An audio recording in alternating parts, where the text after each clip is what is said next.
before class. Okay, thank you. So today I'm going to wrap up and we're going to find out, after that quiz, I'll find out how many of us are in this class.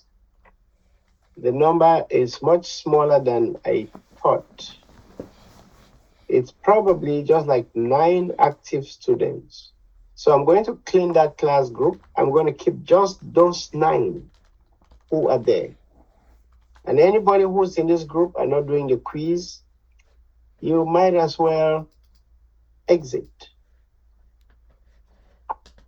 If you decide to join the class but you're not doing anything, there's no point being there. Absolutely no point.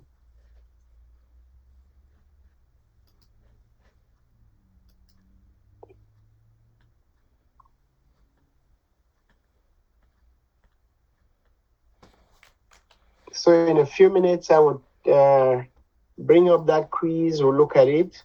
But our big goal today, guys, is to finish. What chapter is that? Chapter 5? Yes. Yeah, chapter 5. Yes, I got to go. As a matter of fact, everybody, you're going to roll off your sleeves because today I am going to go through what is important in that chapter. We're going to go through what's important in that chapter.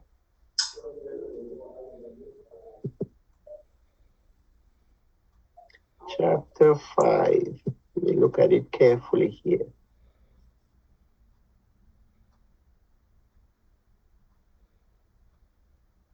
That is a very important chapter because the things we're studying there don't pertain only to Oracle. They are part of every single database. No matter the database engine, that applies.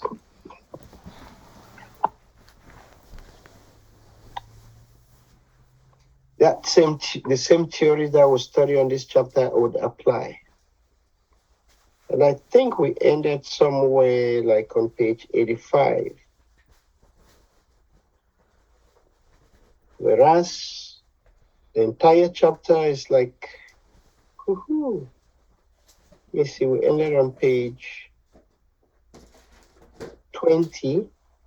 The entire chapter is 60, what is that? About 66 pages. It's one of probably the longest chapter in the whole book.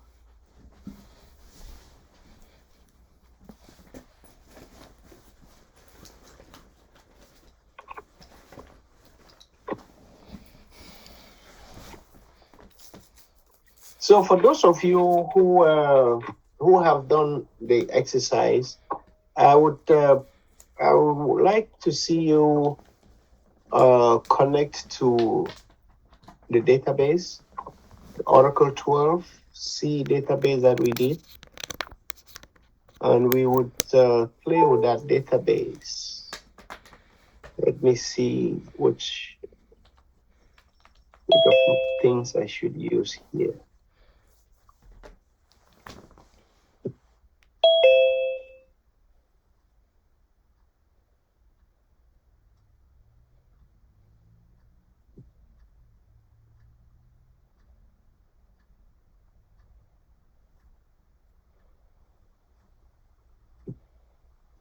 Let me get my machines ready, because when we log in, let me see what time it is. Yeah, I give you guys a few more minutes for those who are doing the quiz. And I go to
For the rest of you guys, everybody should log onto the 12C database, which is, let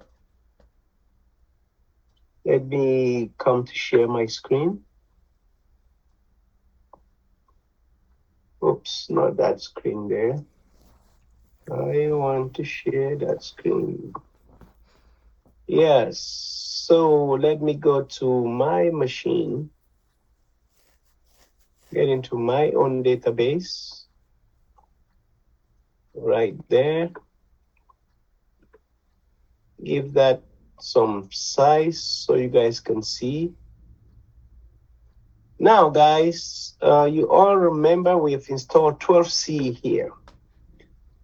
Who remembers the command that we can run to see what database is running on our machine? Anybody remembers that command? EF. No, is it PS dash EF grip Yes. Xmon or PMon? Thank you.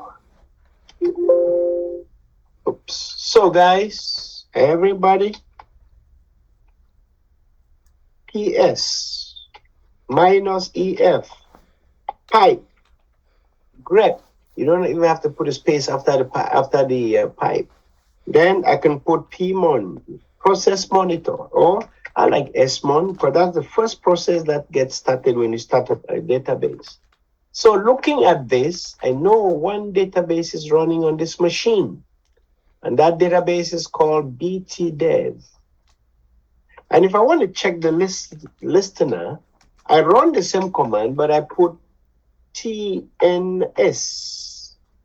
and I run that. I want you guys to see where the TNS idea comes from. It comes from this, because this is the application that runs the listener. It's called TNS listener. So I could have done just LSNR. It will give me the same thing, right? So I could do, instead of typing TNS, I could type LSNR. It will give me that same output. That one is even better. Yeah, I would like that one better. Because when you type that, it gives a little bit more information, as a matter of fact. It tells you, gives you the name of the listener. This is the big thing that you're looking at. That gives you the name of the listener that you have. Now, can somebody tell me where the file that we use to configure the listener, what is that file called? Trace Who file. remembers the name of the file? Trace. Now, the file. Oh, the file. An operating system file that has the configurations that are used to bring up the listener or to build the listener. What is that file called?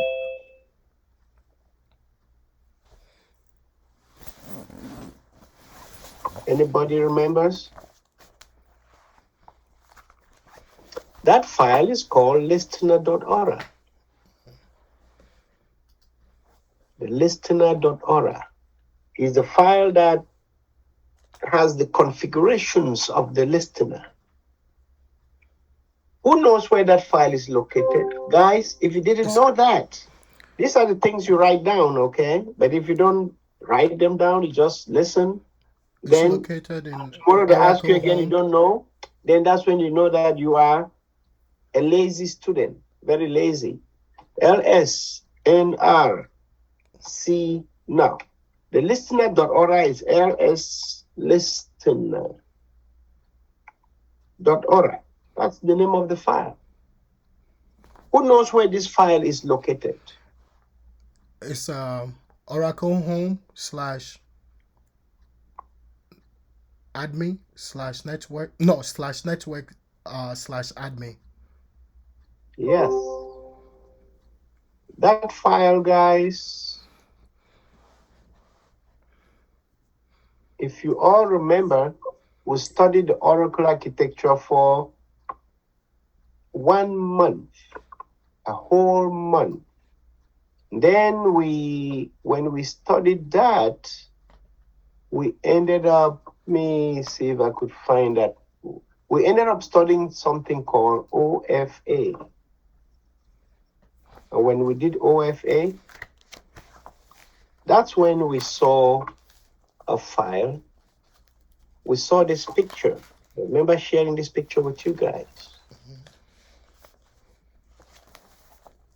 And this down here, Oracle Home Network Admin. You have the file called listener.ora, SQLnet.ora, tnsnames.ora. Those files are located inside that directory. Every DBA should know how to get there.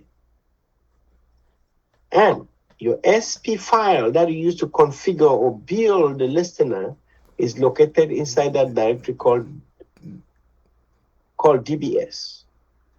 That's SP file seed.ora.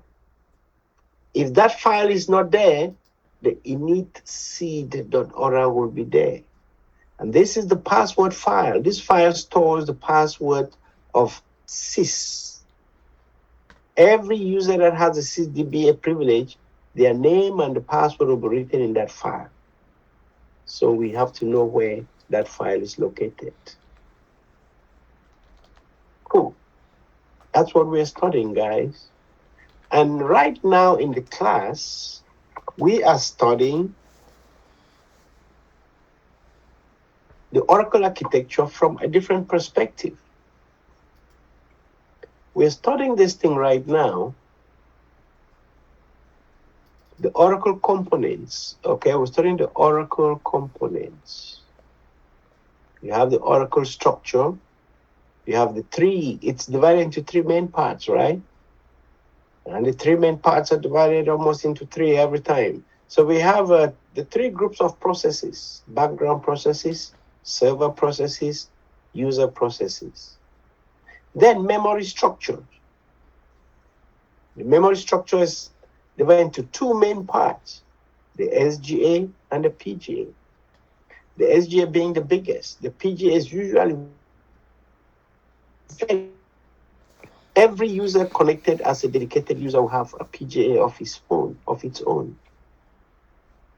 And the SGA, remember, PGA is not in the SGA, it's outside. You have 1,000 users connect, you may have 1,000 PGAs. So if you have 1,000 people connecting, you must have a lot of memory to break down the PGAs for those people. SGA, as we saw in class, SGA will have 5 possible data buffers, 5 possible ones. The first one is the default cache, which is by default 8K. Then there is the 2K cache size, 4K, 16K, and 32K. As a matter of fact, I think there's a 64K now.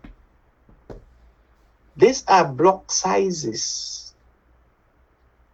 Then the typical buffer cache, will have the free buffers, pin buffers, dirty buffers. And then there's default pool, keep pool, recycle pool. And then if you go further down, you have our radio log file, our radio log buffer, usually very small. Remember, this thing is emptied every 3 seconds. When it is 1/3 full, the background process called, what is that again? The log writer empties that area. Cool. Then there's a shared pool. Shared pool contains a UGA, data dictionary cache, library cache, statistics buffer.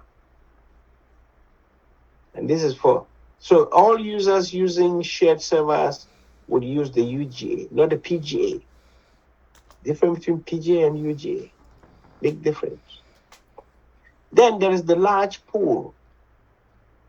And sometimes that UGA could be in a large pool.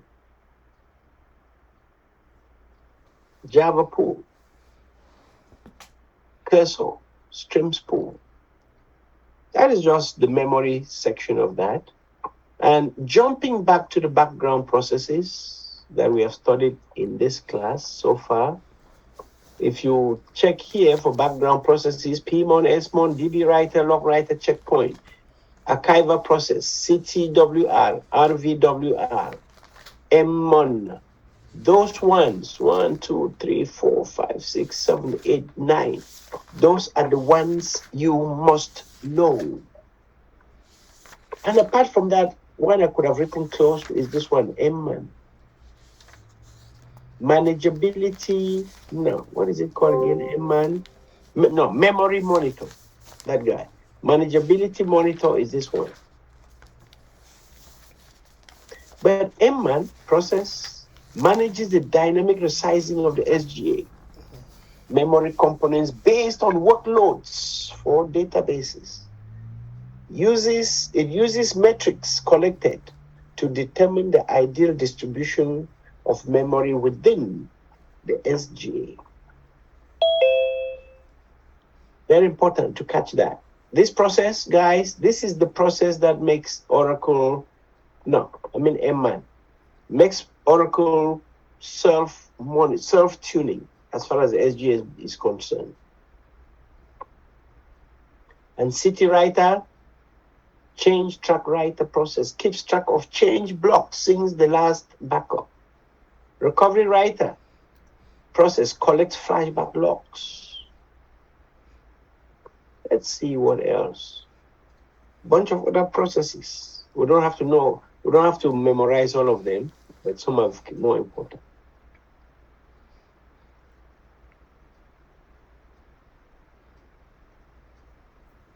So I would leave that alone. We want to talk about these other processes. Let me zoom in again a little bit and see. Yeah, there's this background process here, very interesting. Flashback data archive. It's a process that archives historical data for tracked tables into the flashback data archives, storing a pre-image of the rows into the flashback archive and keeping the metadata for those rows.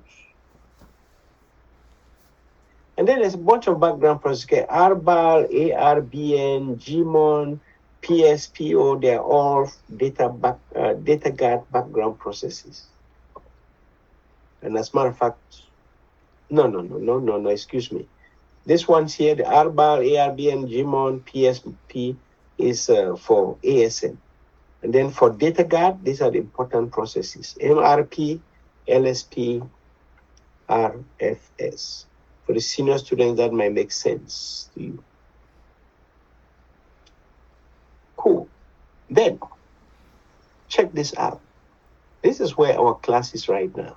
We've studied these guys. We've studied half of the database structure. Let's zoom into that again, because this is my main thing for now. The DB structure, database structure, logical and physical. Remember, we all saw this thing here, guys. Tablespace, data file, segment, and all of that stuff. We saw that in class. So apart from the physical now, let's come back further down. Schema objects. We talked about schema objects. We've studied that in the last class. What is a schema object? Everybody should know. If you don't, guys, write that down in your notebook. If you don't write this thing with your hand, you ain't going to remember. And these are the different schema objects. Tables, indexes, and views. Those are the three most used ones. Those three up there. Then, so we're going to learn how to create tables. We saw different types of tables in the last class. Can somebody remind the rest of the class of the different types of tables? 1, 2, 3. What? We saw types of tables the other day. What's the most common type of table? heap table. A heap table is the most common type of table. A heap because the rows are stored at random. And then an index. Oh, rather, we're still talking tables. Heap table. Can somebody else tell us another kind of table we saw? The hash clusters. Yep, cluster table. Any other type? Somebody? Somebody? The index organized table. Index organized table. Just hold on now. Let me see. Who's in this class? Guys, didn't I?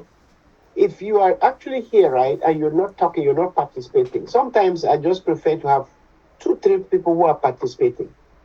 Because when we take our time to do this and you just come and sit, it's not helping. You're not learning. Because even tomorrow, I ask the same thing, I still don't say anything. Guys, let me tell you, to do IT, you cannot do it alone. You must learn how to talk, because you cannot survive this alone. You must be asking and failing, and you should not be ashamed to fail or to give the wrong answer. You have to. If not, then you are not taking a class. You're taking the class because you don't know, right? But the fact that you don't know doesn't mean you shouldn't guess, or you shouldn't open your book and look for the right answer. We did this just last class. Everybody has their notebook. I wrote it down and I stressed and highlighted.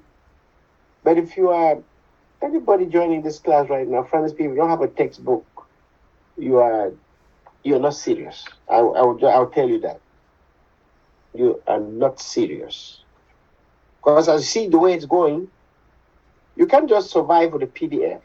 I have the PDF, I'm writing on it, but believe it or not, I have a textbook near me too.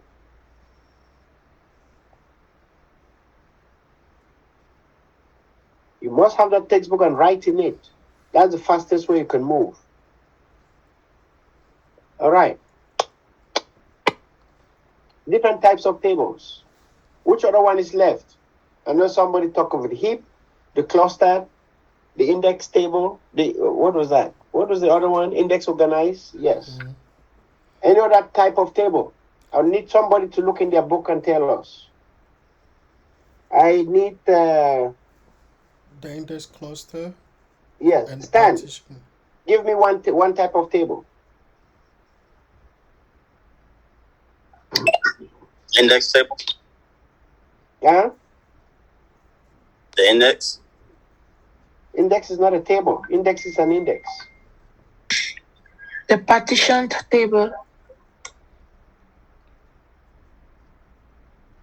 Yep. You can have a partition table. Stan, do you have the textbook? Yeah. And you should be on the page where we did tables. That was the last class.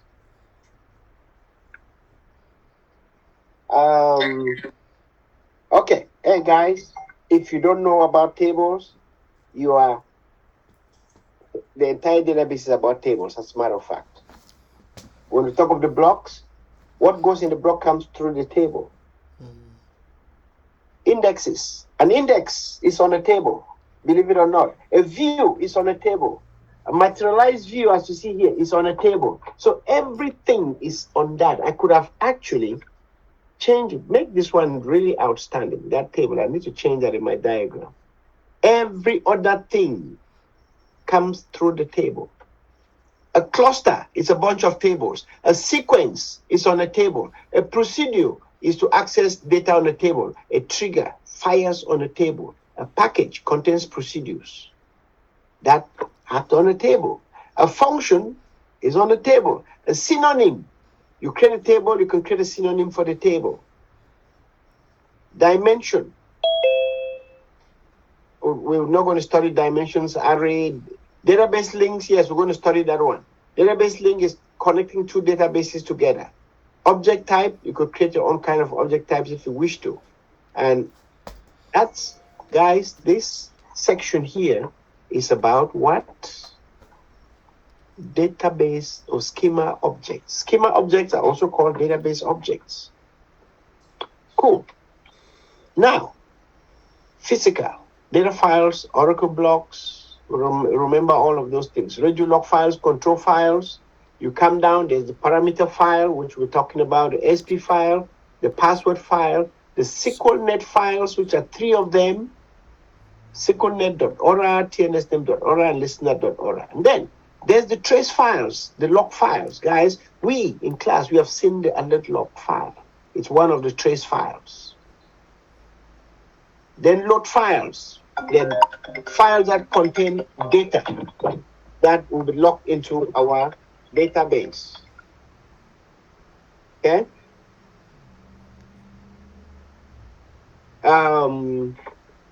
Export dump file. We're going to do that. Archive log files. We're talking about archive log files. Can somebody tell me where archive log files come from? We did this in class. If anybody can remember. I'm saying that because I know a lot of people may not remember. What are archive log files?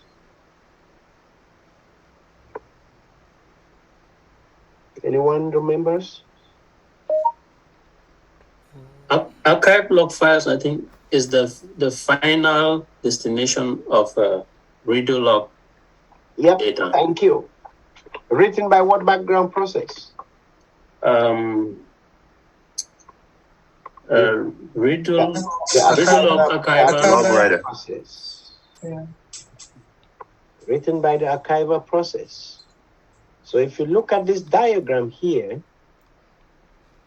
you have the radio log file, radio log buffer, which gets emptied every 3 seconds, or when it's 1/3 full, or when 1 megabyte of data goes inside, it's emptied by the log writer, written to the radio log files. Group 1 switches to group 2 and just keep going back and forth, right? Goes there back and forth, and they call that log switching. Then each time it switches, the archiver process will come and copy the contents of the previous radio log file so that they are not overwritten, because that log switch has the tendency of overwriting them.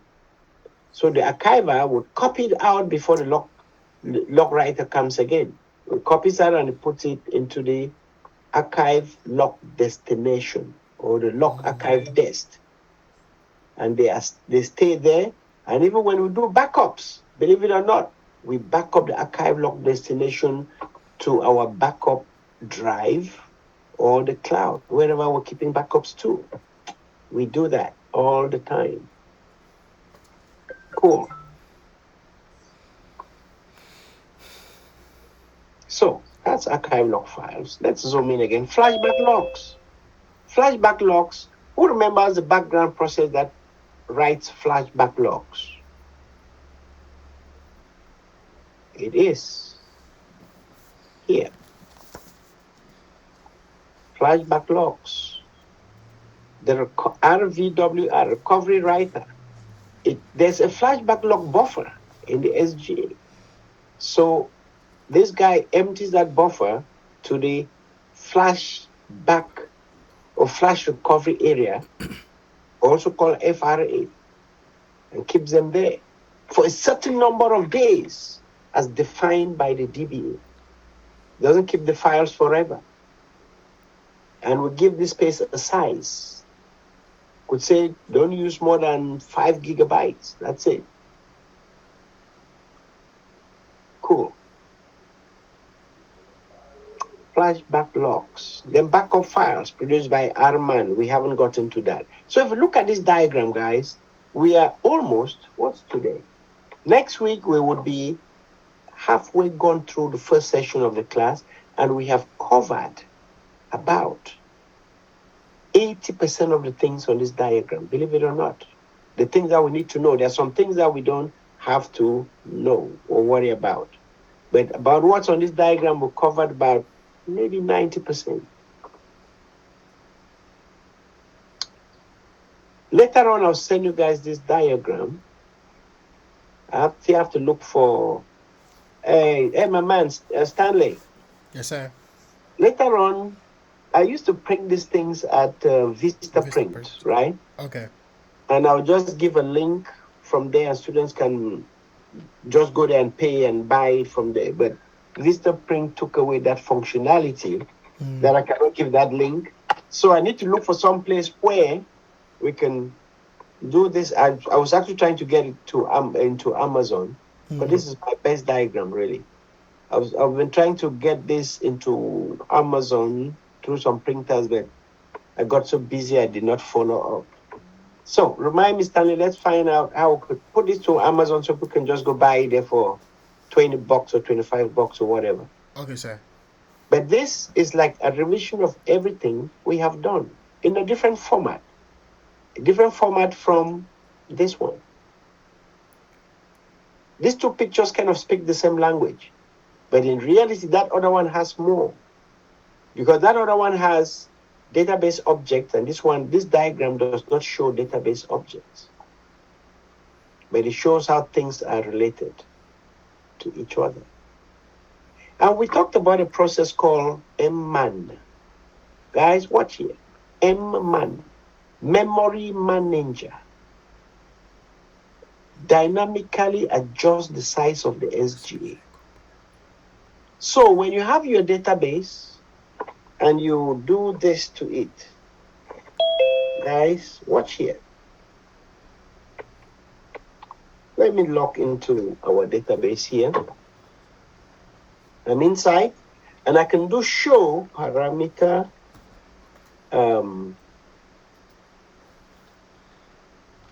Show parameter. Let me do memory. So I want you to watch this thing here. These two things. That's what MMAN. If you configure these guys, then the MMAN process is running. But right now it tells me MMAN might not be running. And how can I find out? So we will do our famous PS minus EF pipe grep MMAN.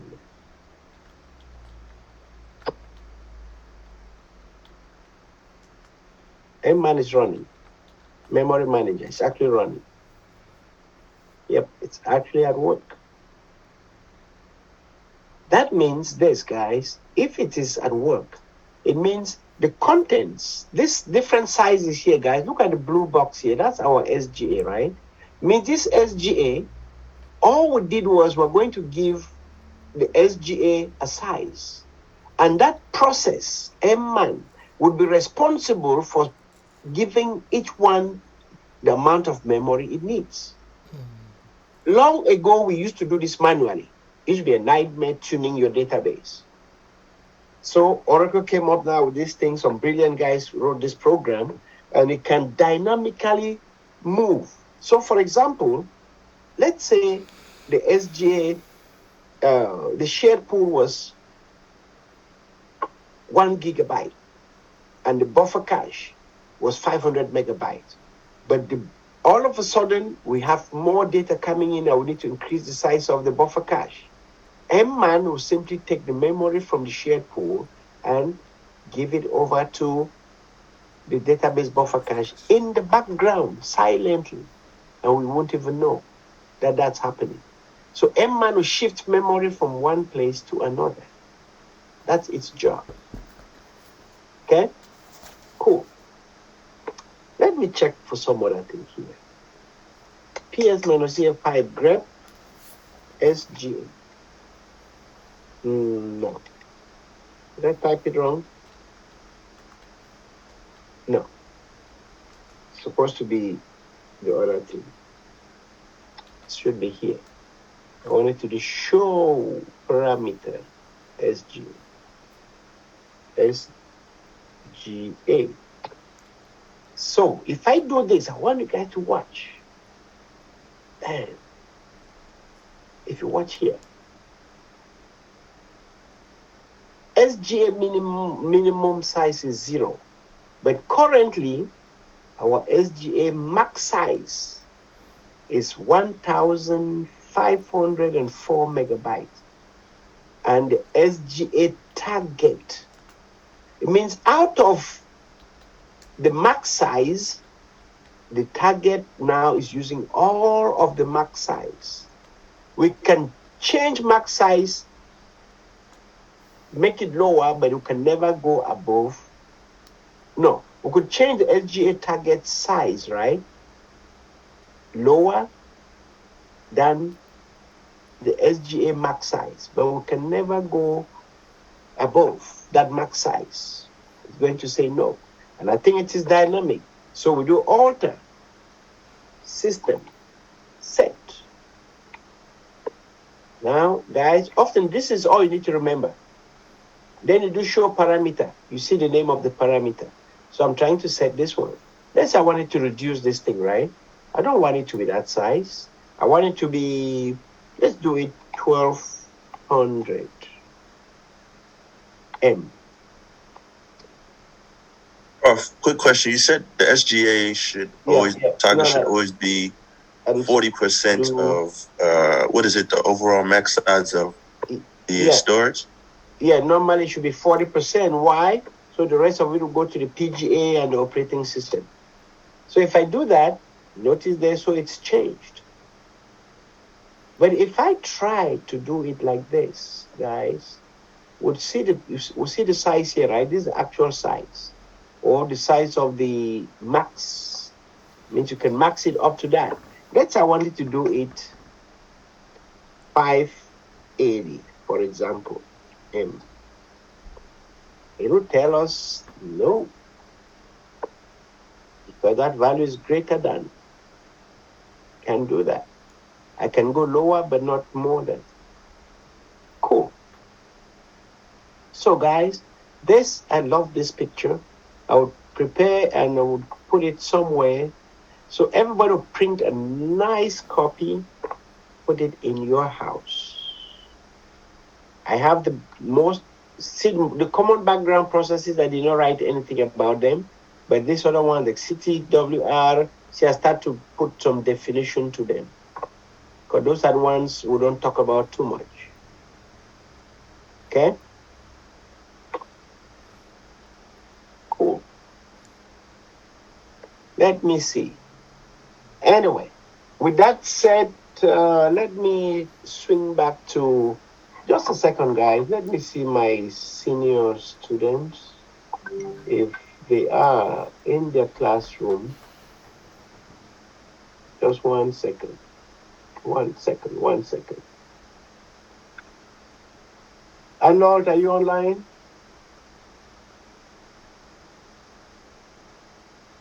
It seemed like Arnold sent a message before that he had some connectivity issues. Oh. Let me check. I was on the road and I saw a message. Mr. Terry, if you could, I have the, what do you call that? Have a breakout room for the senior guys. Okay. They are installing, they are configuring Arman, what's that thing called again? Backing up the database to AWS. Okay. So when you have time, just swing and see if their classroom is open, see if they have some issues. You may be able to just look at it and tell them what to do. Okay. The biggest thing there is they have to, in the documentation, if you go to the senior group, you see the documentation, they have to put in their email address, or rather, the email address that they use for Oracle Technology Network, OTN, which when they download a SQL developer, they have to link that up with Arman and AWS to be able to do that backup. But the steps are in there. Because some of them were using my email instead. They should use their email. Okay. Yes. So guys, with that said, let me just bring up our system and we see what we are supposed to do today. Today, our main thing, guys, is studying this part of the class. Schema objects. We did the different types of tables. We're going to see how to create tables today. We're going to create views. We're going to learn how to create synonyms, database links, and those that are very, very important for us. Materialized views, yes, we're going to do that because even in things like Postgres and the other databases, they also use that.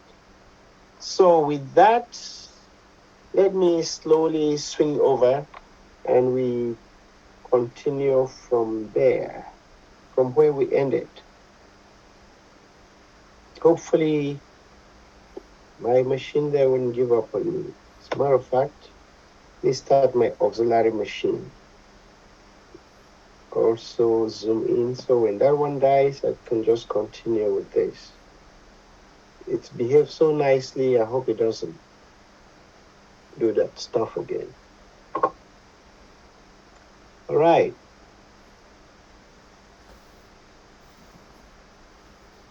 Guys, we are on page 73 of your textbook. We're going very slow, but at some point, right, you're going to turn back and look at it. Like I said, it's much smaller and shorter than we actually made the topics look like. So if we are down here, just 1 second, let me make sure I'm on the right chapter, guys. Am I? Just 1 second. Plus, we ended at 84. Yeah, I was going to say, yes, I skipped all this section here, because we've done that already.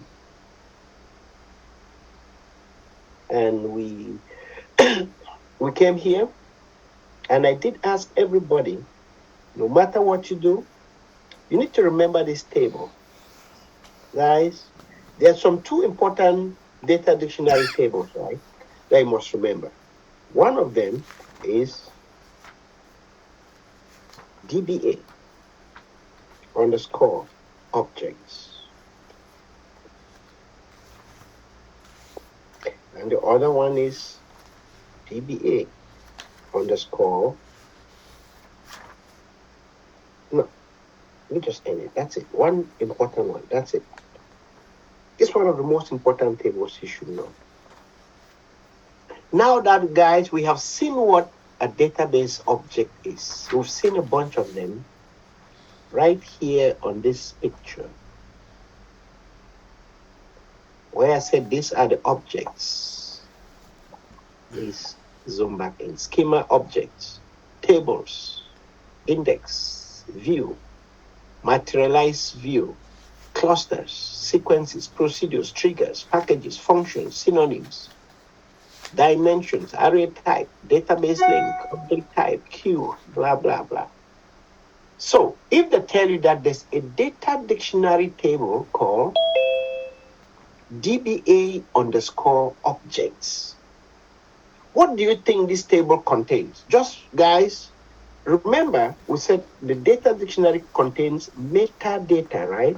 Information about objects. So this table contains information about these things here. So every table created in the database will have an entry or a row inside DBA objects. It will have an index, will also have a view, would also have a materialized view, would also have. So DBA objects contains information about every single object inside your database. Everyone. But remember, we have DBA underscore objects, right? There's DB underscore tables, DB underscore indexes, DB underscore views, DB underscore materialized view. But guess what? Everything that is under, all information in DB underscore tables is inside DB underscore objects. Because DB underscore objects is like the overriding object or data dictionary table. Cool. DB underscore object. So this query here comes from DB underscore object, and it shows us the different objects in the database, guys. So looking at this, shouldn't you say this, guys? Oracle 12c has about 47 types of objects.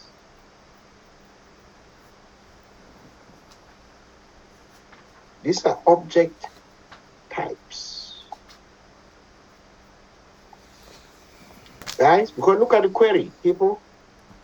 The query says select object type, count. So we pick every object type, like table, we count the number of tables. We pick view, we count the number of views. That's how come the output is like this. If you look like here for index. So the index is an object type. There are 4,514 objects here. Even bigger. Look at this one. Java class is 30,000. What's a Java class? These are more programmer things. So don't bother don't crack your head with that at this point. Okay? Cool. Oops, I didn't highlight one thing here. There is triggers. And guys, watch table partition. We will learn how to partition tables. And when you do partitions, you can do sub-partition. You can take a partition and you partition it again.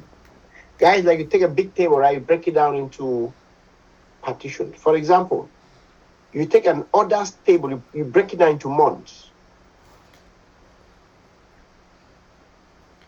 Cool. Let's go to where we're supposed to be. Always drag until it is 1 hour. So I'm going to move forward. EVA objects again. We did data types, guys. Without data types, forget the table. Nothing would be in order. Data types, so you must know data types. And we counted about 20 data types, ending with the row ID. And I told you guys that that row ID is so important. Guys, you must know what is the row ID. Cool. And there was some exercise. Create tables. We did this already.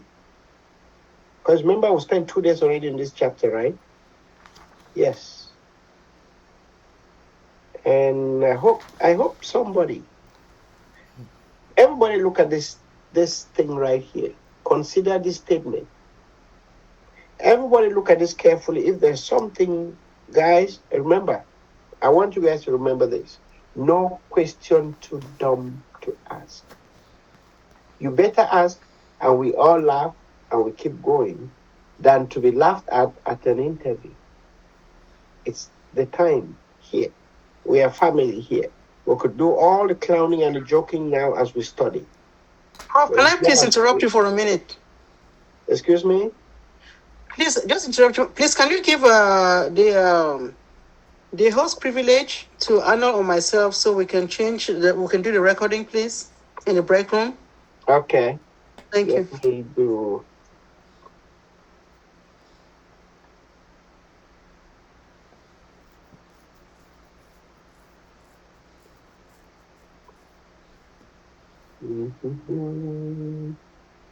Manage participants. Where is that? For crying out loud. Just 1 second, man. Need to just a second, guys. Me handle this. Where are they? Okay. Things down here.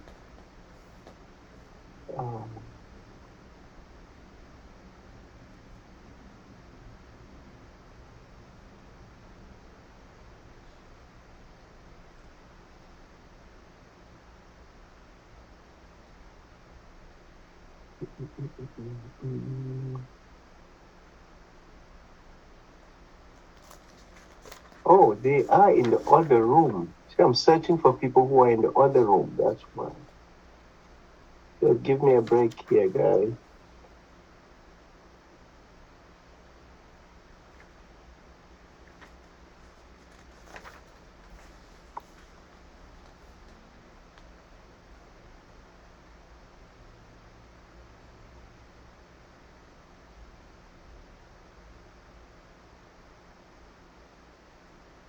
Hey, Stanley.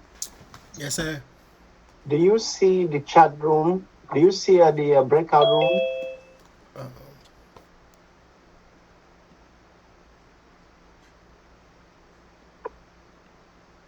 Do you want to make Stanley co-host? Yes.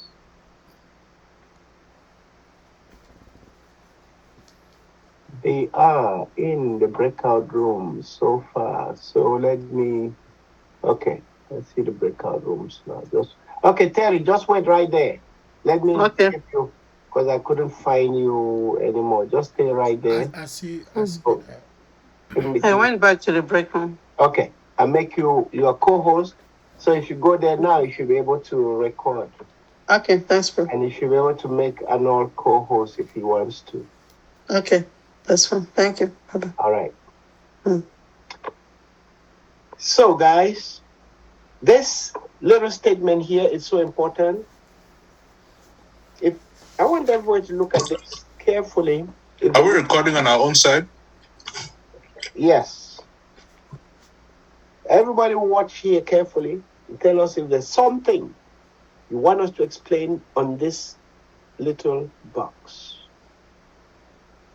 If not, we would move right on and go ahead.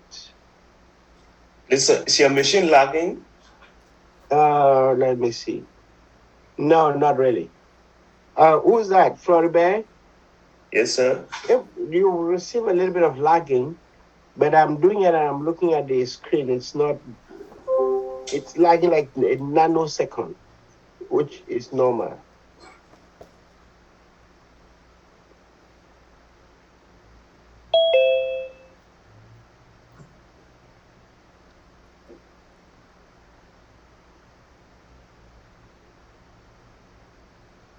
All right. Yeah. I'm looking at it on two different monitors. It lagged a little bit, which is okay. Okay, guys. So let's move on to where we should be for today.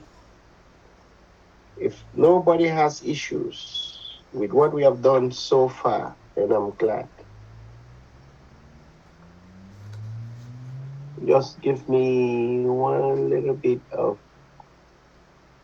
a nanosecond here.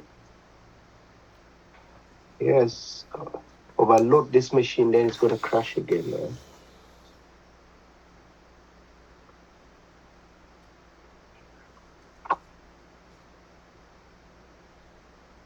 All right, let me see. I'm just trying to locate myself so I don't have to repeat some things today anymore. So, guys, let's go to creating tables. So to create tables, the first way that we've seen, right, you can create a table using the create table command, which is this one here. The second way to create a table, which we should put here number 2, and guys, go up here and put number 1. So that's number 1 there is using the create table command. And number 2, method of creating a table is using a subquery. Creating tables from subqueries. I hope everybody in this class now knows what a query is. Because if you don't know what a query is, then it can be a little bit disconcerting as we go ahead. Everybody understands what a query is? Need no explanation? Then I'm happy. So, let's look at this. Creating tables from subqueries. Guys, who could guess what a subquery is without us reading this? If you know this, if you know what a query is, then what is a subquery? Somebody guess? What just a query within a query? Yes, thank you. Or Let me put in the real simple term. Select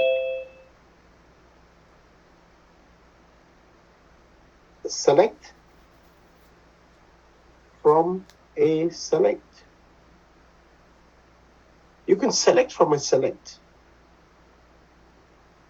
or a query from a query, or query within a query, i.e.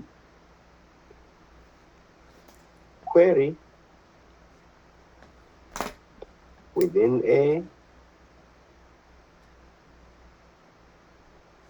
query. Cool.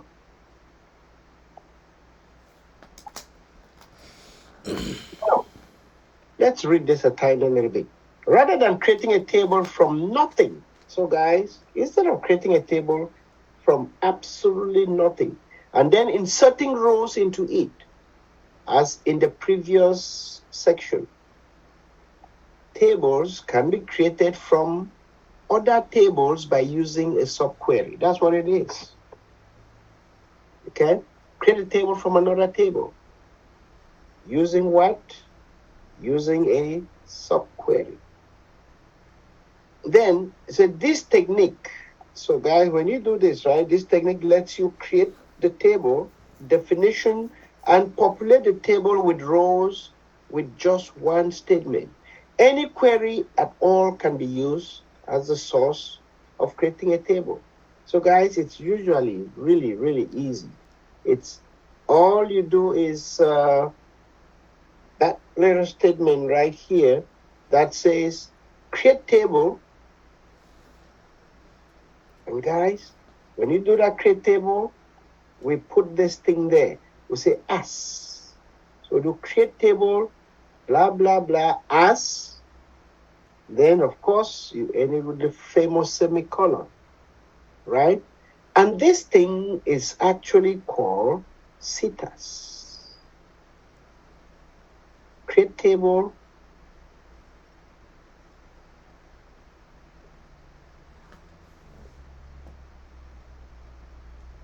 create table using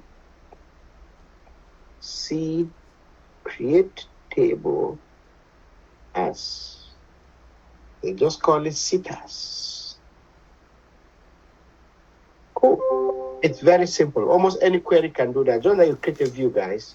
Watch like this one here, where they simply do create table employees copy as select star from employees. And you see that famous as. And this is the query is down here. You see that? So that's our query.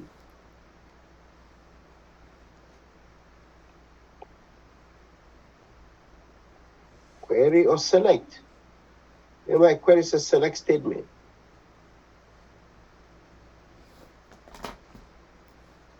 That's query or select statement. Cool. So that is the second way of creating a table, believe it or not.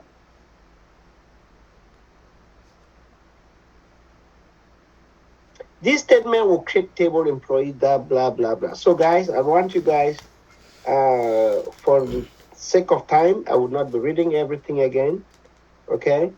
So which is the exact copy of the employees table. Oops. So when you do that, you create the exact copy. Identical in both definition and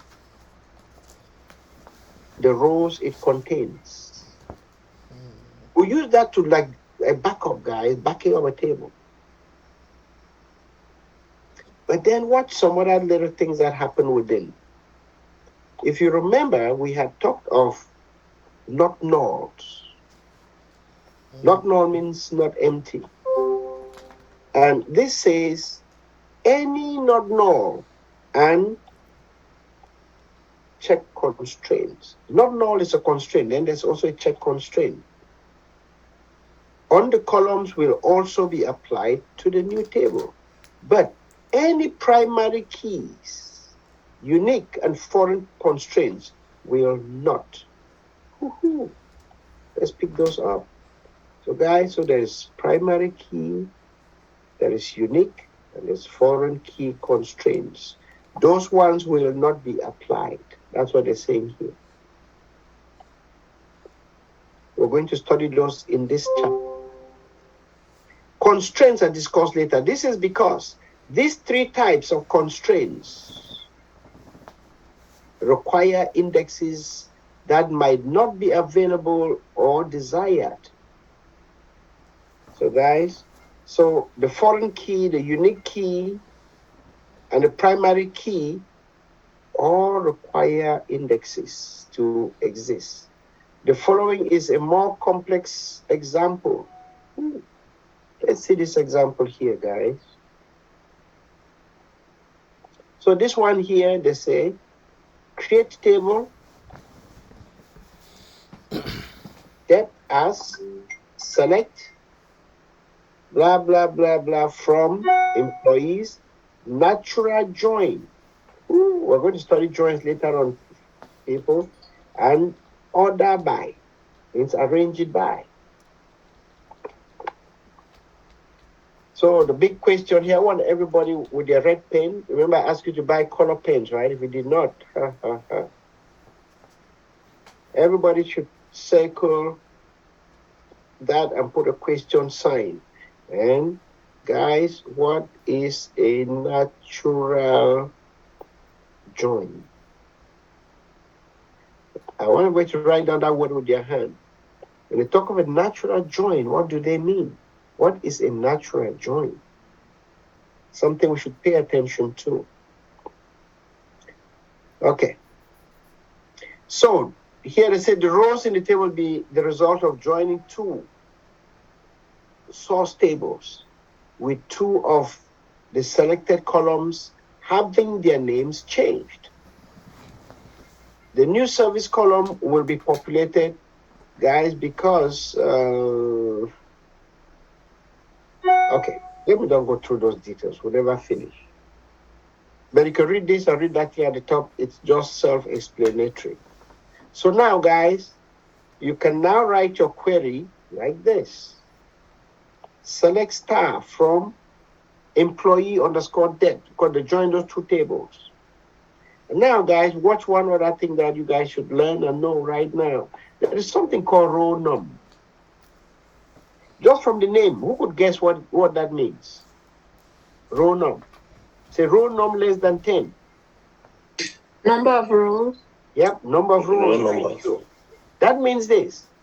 If you watch this statement, guys, we are selecting everything. I hope everybody remembers that star means all. Oh.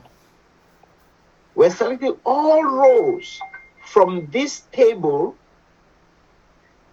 but give us only rows, the first 10 rows, or rows below the first 10, in other words. So if you start like row 1, 2, 3, 4, 5, 6, 7, 10, show us up to that. Don't show us row number 11, number 12. No. That's what that query means. Row number. Let's move on to the next thing. And, hey guys, your subquery, the subquery can include the where clause. You all studied the where clause when you did the SQL statements, for those who did, right? And what do we use the where clause for? Can somebody tell me the purpose of a where clause? Guys, let's look at this one again. This is the where clause here. Why do we use the where clause? Why do we put where? What is the main purpose in using a where clause in a query? Anybody guess? Looking at this? To filter. Yep, kind of filter. Yes, it's to filter. Like here, guys, select star from emp depth. It could be 200 rows, but we want just the first 10. As a matter of fact, the first 9, because it will not include 10. Because if we wanted to include 10, then we could have done this thing here. Remember that thing we did in elementary school? We could have added we could have added that. We could have done this like that. But we didn't do that, so we want just 9. Cool. So let me see the next thing here. To create a table with 2 rows. Guys, watch this. I like some stupidity here. So, but guys, the where clause to restrict the rows inserted in the new table. So the where clause, guys, if you did not know, I want you to write down where clause to restrict rows. That's what I use it for. You use a where clause to restrict the number of rows you're going to see. So guys, I want you guys to watch this. I'm creating a table, right? But I just want the structure. I don't need the data in the table. So the note says here to create a table with no rows. So guys, no rows. That's when you use the where clause. Use a where clause that will exclude all rows. Guys, I want you guys to see here. See the strange thing. Where 1 equals 2. 1 equals 2. Is that a true equation? No. So it's going to fail. But it will not fail and tell us fail. It's just going to say, I don't see any rows that match that. You see? Because it says the where clause 1 equals 2 can never return true. So the table structure will be created, ready for use, but no rows will be inserted. All right. So guys, we saw 2 ways to create a table. Which are the 2 ways, guys? Can somebody tell me? Use the create table command, and we use sitas. Create table as select. Those are 2 ways to create a table. 2 common ways. Now, after create a table, guys, you can alter the table just as we saw how to alter a table space, right? Yes. So let's look at the next thing here. So there are many alterations that can be made on the table. Many things. You could change many things after you create a table. Those that affect the physical storage fall into domain of the database administrator. We really have to care. But many changes are purely logical and will be carried out by SQL developers. The following are examples, for the most part, explanatory. So guys, let's see the typical examples of how this is done. So number 1, guys, you can add a column to a table. Adding columns. It's easy. We simply do alter table. Table name. Then we do add, and then you give your column name. You see, so when you do that, here is new column and data type. Cool. Then number 2, we can modify. We can modify a table. And it is easy. Alter table, blah, blah, blah, blah. And we use the word modify somewhere in the statement. Modify.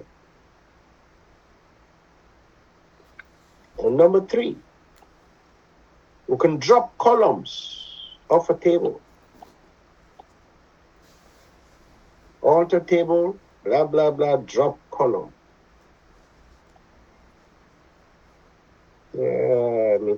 that with my yellow. Look, and drop column. And then the next one, we can mark columns as unused. We'll do set unused column.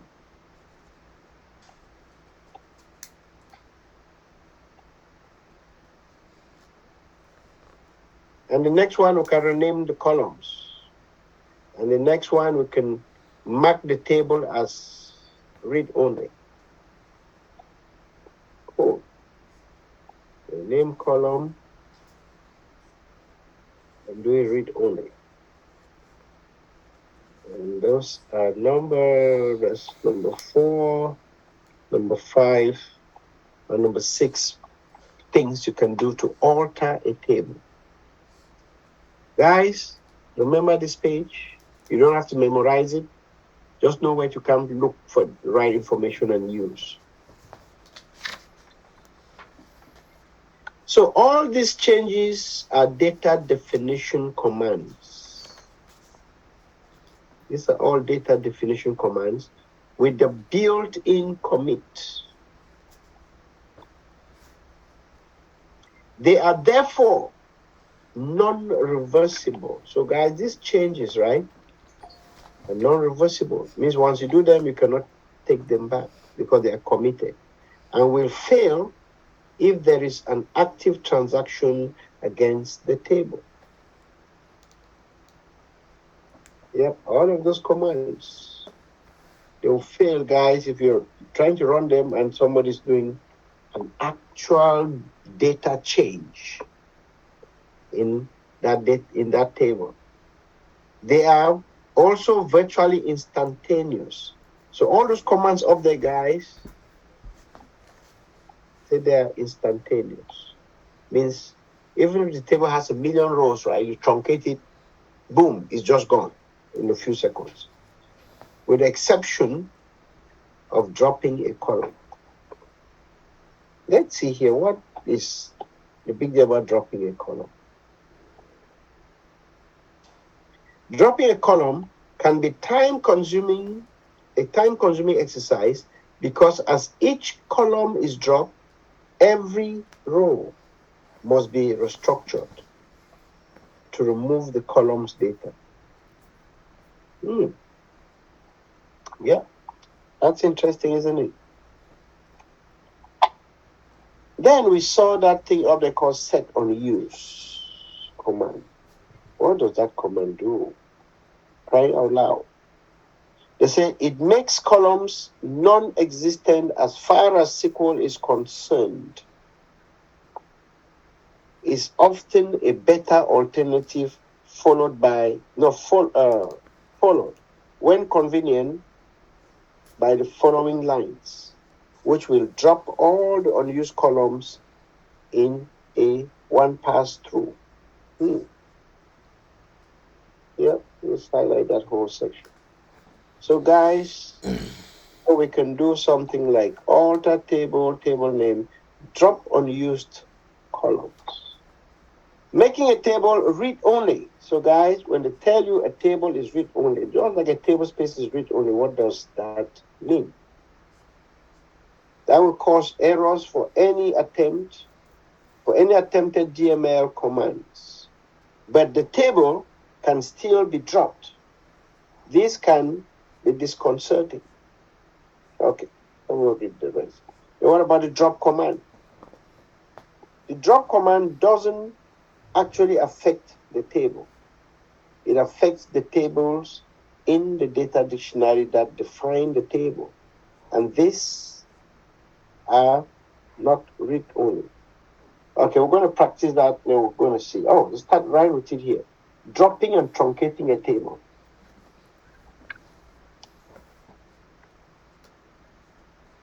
What's the big difference? What does the truncate command do? We saw this command before. You see, this one has the effect of removing every row from a table while leaving the table definition intact. Whereas, drop table is more drastic in that the table's definition is removed as well. And the syntax to drop table is this one here. Or drop table, blah, blah, blah, and you're done. Give the schema dot, give your schema name.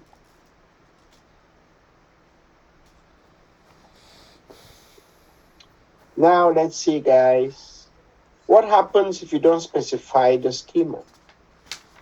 So you're dropping a table, right, but you do not tell Oracle what schema. Then the table called table name in your currently locked on schema will be dropped. So guys, if you try to drop an employee table, right, don't say that table belongs to HR. Just know that that table, that you will be dropping a table in your schema instead of the intended schema.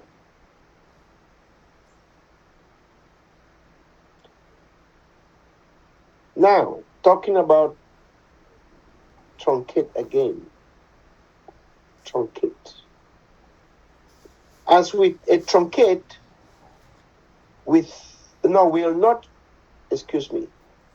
As with a truncate, SQL will not produce a warning before the table is dropped.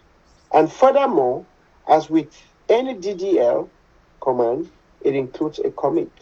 So guys, what they're telling us here is two simple things. When you truncate a table, there will be no warnings. And when you truncate a table, commit is included already. And that's why it goes really fast to truncate a table and to drop a table. But there are some restrictions if any session has a transaction in progress. So yeah, I'm trying to drop a table, right? But somebody's still running some queries or putting some data. That includes a row in the table. Then the drop will fail. And it is also impossible to drop a table that is referenced. So guys, this one that we face every day. It is also impossible to drop a table that is referenced to in a foreign key constraint. This one here, put a star there, because something you'll see for many, many times as you live as a DB.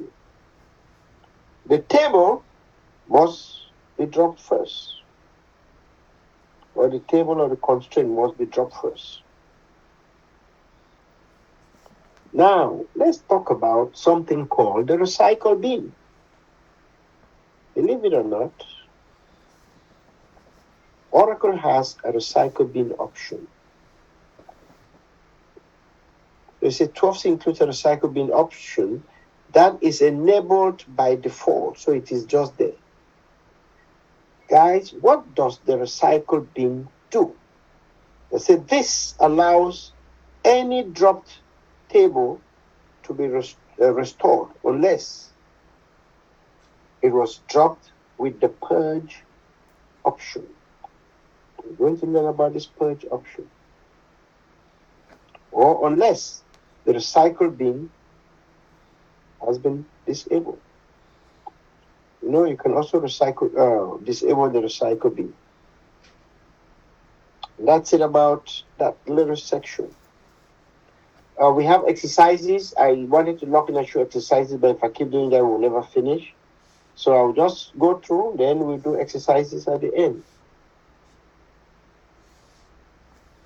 So let's see here, exercise here, guys. Create table. What are they using here? They're using SQL Developer, thank God. We all have SQL Developer. And I think we did that exercise before. We did create table. Create and use the temporary tables. Guys, what are temporary tables?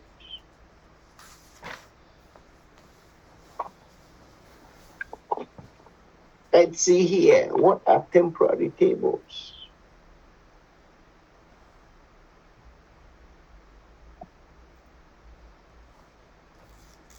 I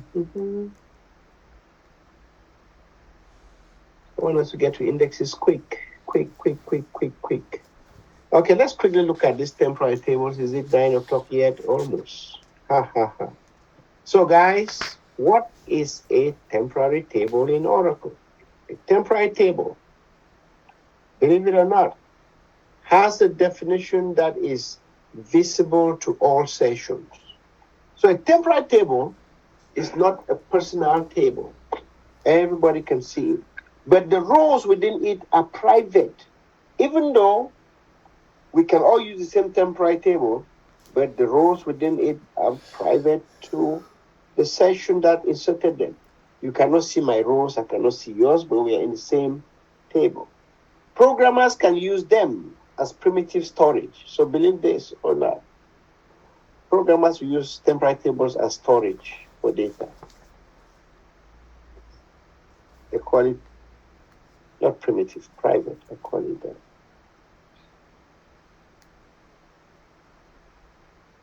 Private storage area. And this is how you create any of those tables. To create them, guys, is simply create global temporary table. Cool. So you do create that, give the name of the table, column types, then you say you have choices. You can say on commit, or your choice could be, you could end it with delete, or you can end it with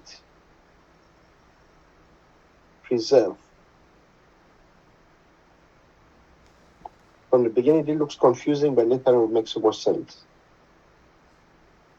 We don't even see this in our exams for your level of the class. So must I go through this? Temporary tables, yeah, let's just talk a little bit about them, then I will not spend too much time on it. Because we will not see this anywhere in any of the exams. And practically, we don't even really deal with them that much.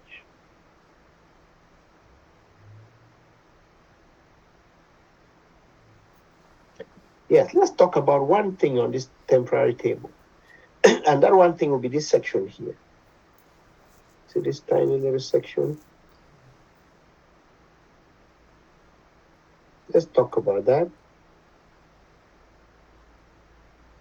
And the book says this, guys.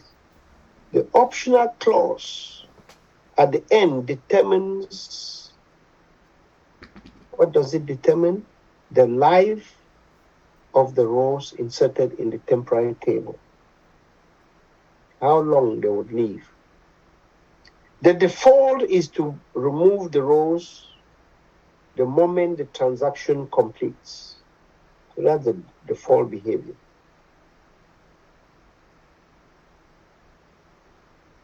Remove the rows, the transaction, no.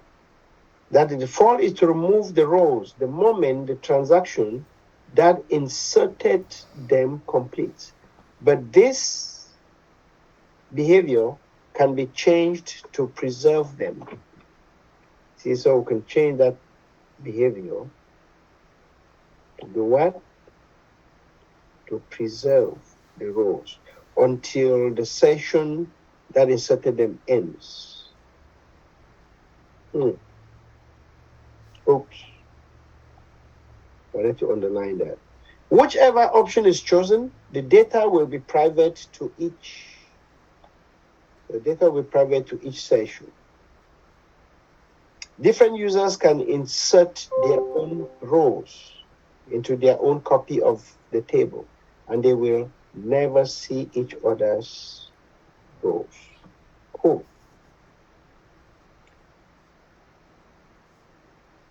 Then it says, in many ways, the temporary table looks like the permanent table. You can execute DML or select commands against it. It can have indexes,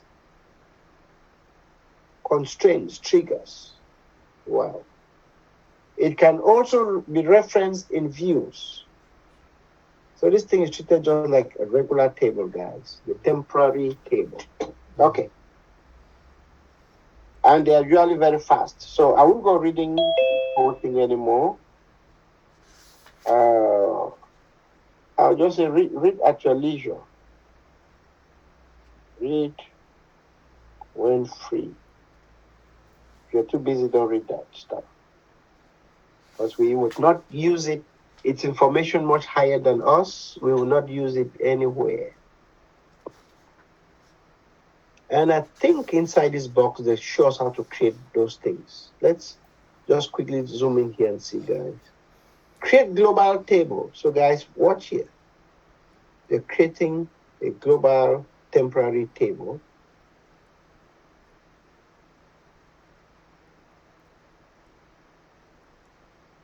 Called TMP, whatever, right? And these are the columns. 3 columns, or 2, department number, salary number. Table is created. Then after it's created, we want you to do an insert.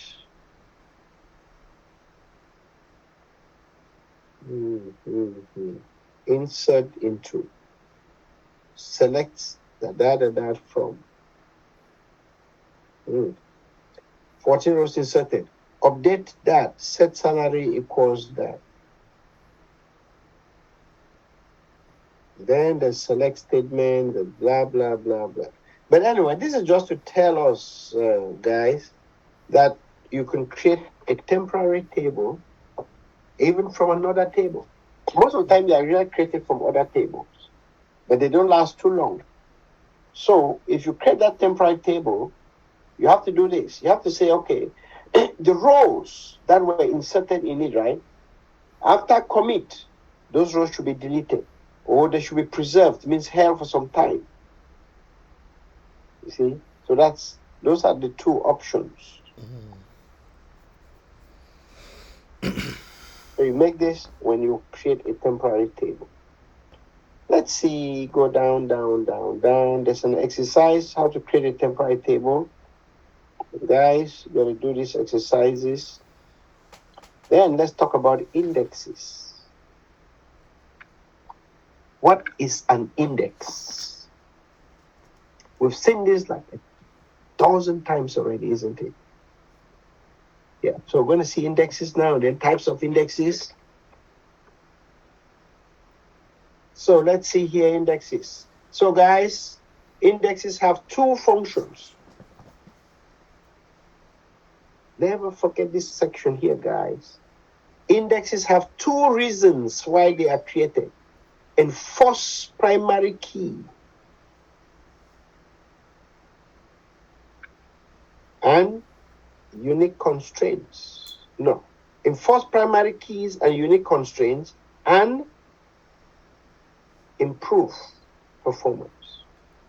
So guys, somebody will ask you, why do we have indexes? Number 1, enforce primary key and unique key constraints, and number 2, performance.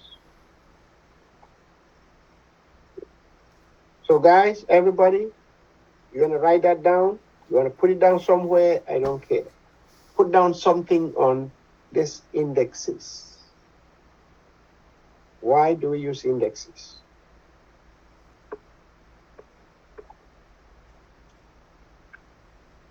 An application indexing strategy is critical for performance.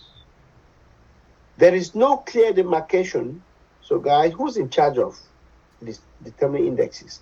There's no clear demarcation of whose domain index management lies within.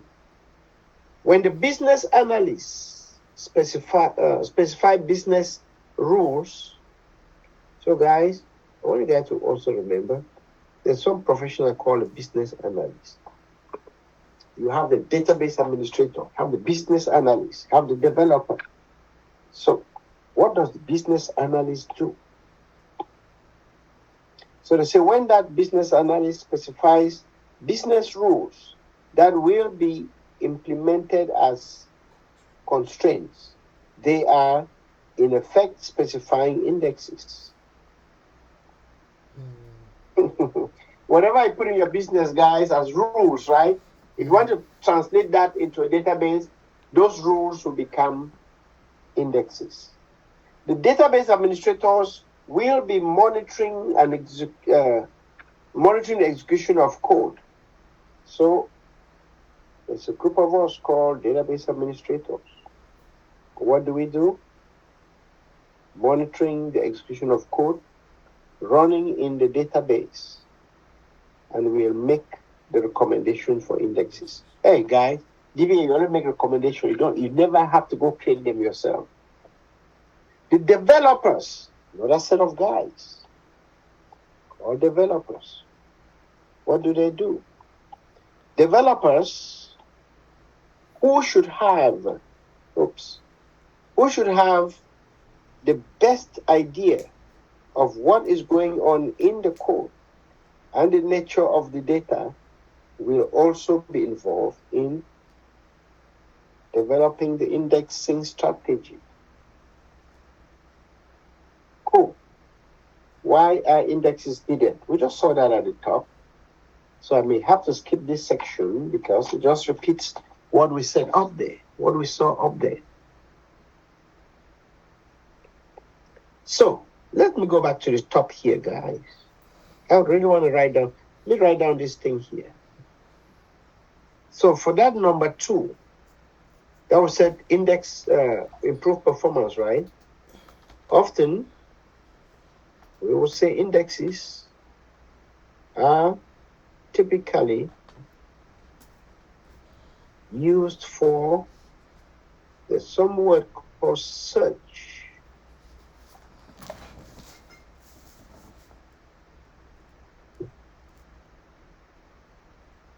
Optimization. That's a big word, guys. Everyone should remember that. That is our number 2.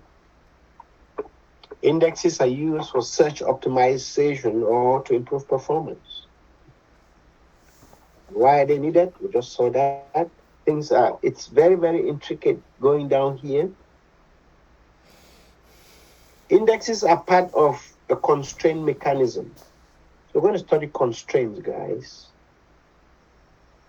We're going to study that a little bit carefully. If a column, if a column or group of columns is marked as a table's primary key, then every time a row is inserted into the table, Oracle must check that a row with that same value in the primary key does not already exist. If the table has no index on the column, the only way to do this would be to scan right through, checking every row. Not an indexes, guys, will have full table scans. Although this might be acceptable for a table of only a few rows, for a table with thousands, millions of rows, this is not feasible. Okay? We'll come down here, tell about an index again. An index gives near immediate access to key values. So the check for existence can be made virtually instantaneously. Cool. When a primary key constraint is defined, so there's something called primary key constraint that we may see later on. That is defined, Oracle will automatically create an index on the primary key columns if one does not exist. Right? Does that only if one doesn't exist. Then there is something called a unique constraint. I will put a little star there. What is a unique constraint? So guys, a unique constraint, they also need indexes. It differs from a primary key constraint in that. So let's see the difference between unique and primary key. So in that, the columns of the unique constraint can be left null. Yep. But the primary key columns cannot be left null. This does not affect the creation and use of the index. Foreign key constraints. So let me highlight this two in red, big one. Foreign key constraints are enforced by indexes, but the index must exist on the parent table, not necessarily on the table for which the constraint is defined. A foreign key constraint relates, so guys, I like this one here. And I'm going to put a little star on this one so everybody remembers what a foreign key really does.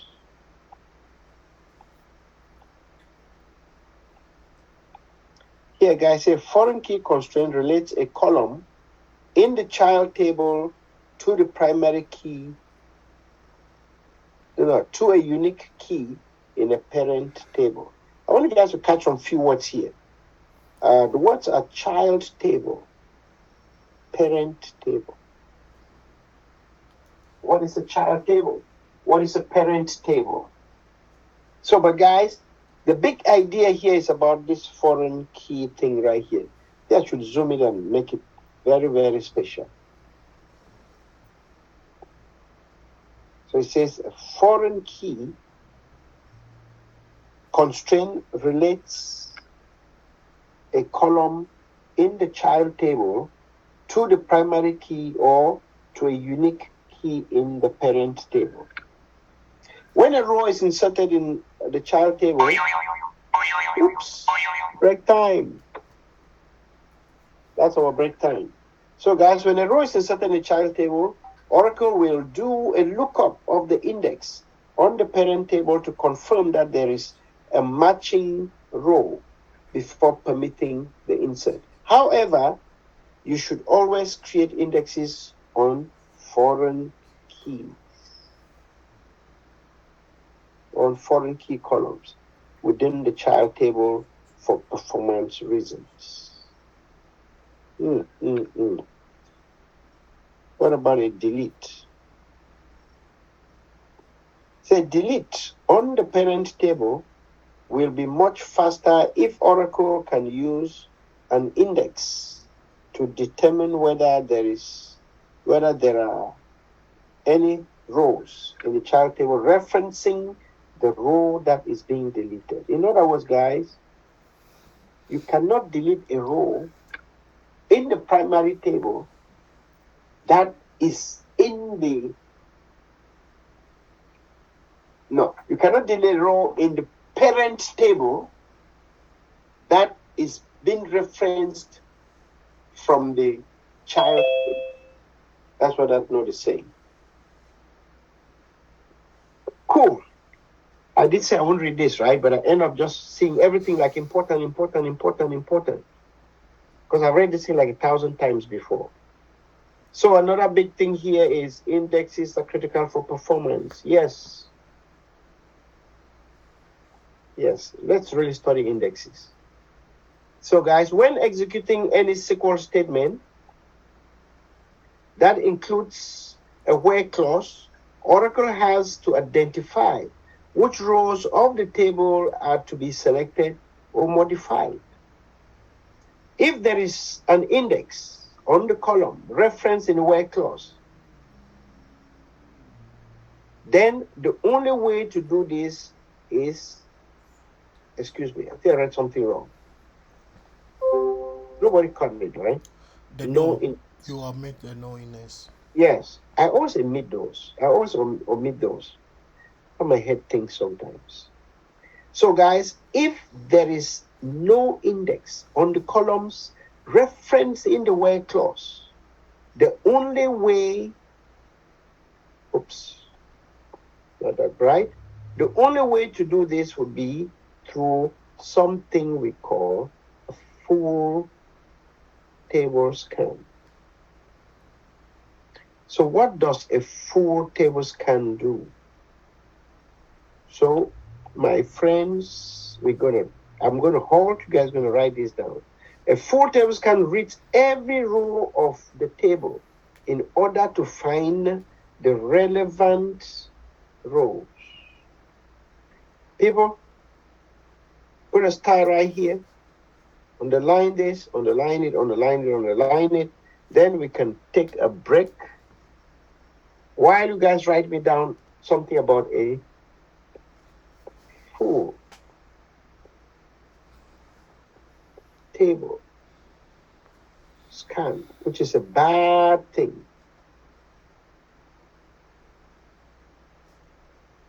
So let's all write that down and we'll take a 15 minutes break. Let me see if I can give us some little thing here. Yeah. Let's put an explosive. Bro, why am I having 2 screens of you on my machine? Because you have, maybe when we take this break, reset your machine. Yeah, reset your machine.